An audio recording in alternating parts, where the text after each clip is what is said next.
বহাগ মানেই হৈছে কপৌ ফুলৰ বতৰ। বহাগ মানেই তগৰৰ আমোলমূলীয়া গোন্ধ।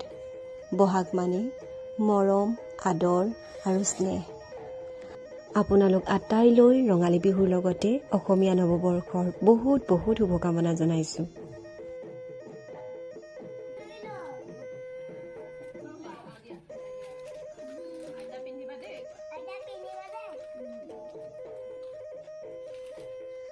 বছৰটোৰ আৰম্ভণিতেই শাহুমা আৰু শহুৰ দেউতাক সেৱা এটি জনাই গোটেই বছৰটো ভাল হওক বুলি তেওঁলোকৰ পৰা আশীৰ্বাদ এটি ল'লোঁ। আৰু ইফালে দেখিছেনে মই মাছ ফ্ৰাই কৰি আছোঁ। বহুত গৰম আছিলে, সেইদিনাখন ৰ'দ ইমান আছিলে। আৰু ইফালে চাওকচোন, ঘৰত আহিলে মন একেবাৰে বনৰীয়া হৈ যায়। ককাকৰ লগত ক'তনো ঘূৰি নুফুৰিছে, কি ক'ম আৰু। সেয়া দেখিছেনে। আৰু ইফালে মই পুখুৰী পাৰত অকণমান আবেলি সময়ত বিহু নাচি দিলোঁ।